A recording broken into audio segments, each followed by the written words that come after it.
नमस्कार प्रणाम। हम खेसारी लाल यादव सबके गोड़ छू के गोड़ लगतनी।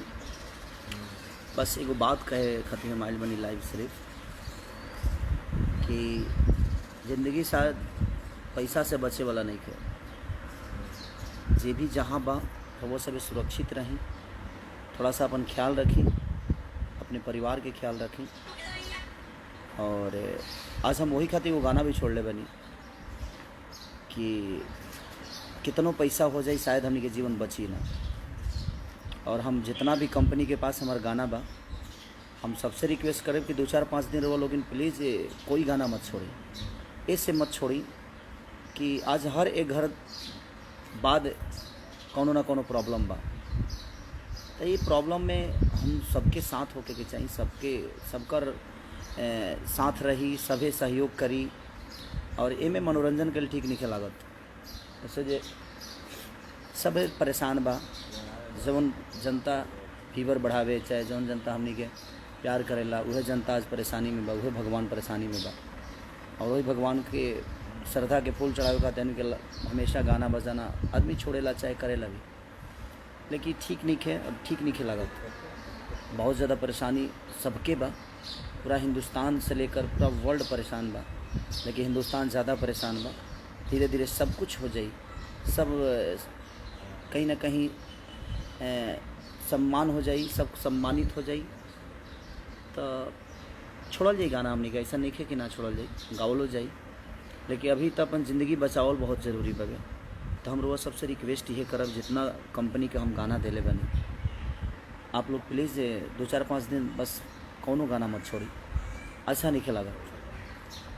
हम आज वो गाना छोड़ ले बनी खाली यही खाती कि भगवान के हाथ के कठपुतली इंसान खिलौना हो गए। एगो सामाजिक चेतना हम इससे छोड़नी है कि हमनी के जीवन पैसा से बचे वाला नहीं है। भगवान के हाथ में बा और रउरा हाथ में बा अपन जीवन और अपना परिवार के जीवन। तो बस कोशिश करी कि आज हम अपने ही इंडस्ट्री के कितना लोग कोरोना में खो दे हाल आदमी। मैंने डांस डायरेक्टर से लेके म्यूजिक डायरेक्टर से लेके राइटर तक, आज कहीं ना कहीं शाम के आज हालते रही रहे। भगवान हमारे भाई के आत्मा के शांति देश और आजीवन हमनी के दिल में रही हैं। श्याम धनंजय भैया सारा लोग दिल में रहे वाला लोग जे हमरा के बहुत प्यार करता है। ये कौनो बात नहीं, ठीक बा, समस्या होला का करब, सबका खातिर बा। हम वही खातिर गाना छोड़नी है कि दुनिया में चांद पर गईल मिशन सब लोग भुला गए। हमनी के चांद पर ज़मीन ढूंढत नहीं, आज विज्ञान के भी कोनो अस्तित्व ना रह गई। अब जीवन में हमनी के कि विज्ञान भी नहीं ढूंढ पावत कि एकर दवा का में। तो हम वही खातिर ये गाना के छोड़नी कि कम से कम लोग के समझ में आ जाओ कि कोनो चीज़ बचावे के नहीं है, इंसान खिलौना हो गए। खेसारी म्यूजिक वर्ल्ड से ही छूटल बा, खाली रहो सबके समझावे खातिर वो गाना गौले बनी हम, ऐसा कोनो। और आज के ना हमरा बता जी धनंजय भैया जिंदा रहनी तब से उन्हें के गवौले रहनी गाना के। श्याम रहले हो जी, सब लोग रहे गाना के गावे में। आज से 8-9 महीना 10 महीना पहले के गावल गाना हो हम नहीं, कम से कम हम बड़ा ना छोड़ पाओ नहीं, जे आत्मा ना मानता है। लेकिन ये बड़ा सब लोग कहीं ना कहीं ग्रसित बगे कोरोना काल में। तो हम कहनी कि एक बार छोड़ के देखी, कम से कम कुछ लोग तो बात के सुन के समझ जाओ कि इतना सारा प्रॉब्लम है में घर से निकलल, अच्छा अपना परिवार के जान जोखम में डाल के कोनो काम कर ठीक नहीं है। ज़िंदगी रही तो शायद हमके लागत है जे सब कुछ होई। और अजीत हलचल क्योंकि ये गाना के राइटर हैं, बहुत अच्छा लिखे हैं आप कि समाज को एक अलग नया अंदाज़ दिया आपने कि कम से कम इससे लोग घर में रहें और सुरक्षित रहें। तो दिल से दुआ है आप सबके लिए कि आप सुरक्षित रहें। ईश्वर से प्रार्थना करूँगा कि हमारी जनता को कुछ ना हो। इस भगवान के बिना हम लोग सब लोग अधूरे हैं। हम एक दूसरे के पूरक हैं, एक दूसरे के कहीं ना कहीं सहायक हैं। तो हम एक दूसरे का अगर केयर नहीं करेंगे तो शायद दुनिया बाकी से तो हम आशा नहीं कर सकते। तो मैं सबसे रिक्वेस्ट कर रहा हूँ, जितने भी हमारी कंपनी हैं, जिनके पास मेरा गाना है, प्लीज़ आप 2-4-5 दिन प्लीज़ रुक जाइए, सब सीमित हो जाने दीजिए, थोड़ा सा लोगों को कूल हो जाने दीजिए, लोगों को सुरक्षित हो जाने दीजिए, फिर आप गाना छोड़िएगा।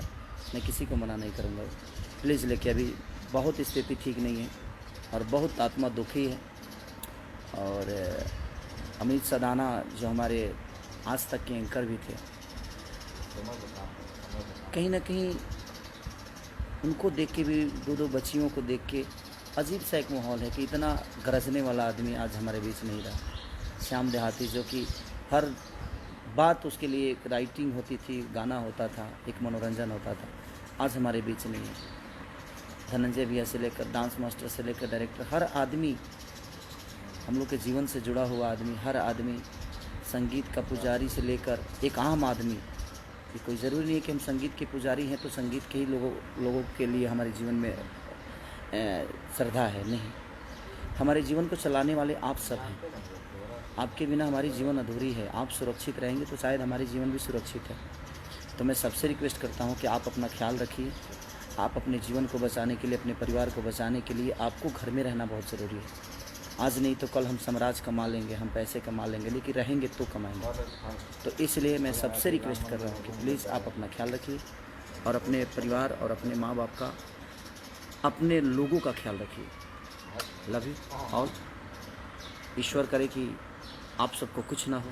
मेरी दुआएं हमेशा ईश्वर से ही रहती है कि हमारी भगवान स्वरूपी जनता हमेशा खुश रहे, ताकि हम उनकी खुशियों में हमेशा शामिल रहें। Love you.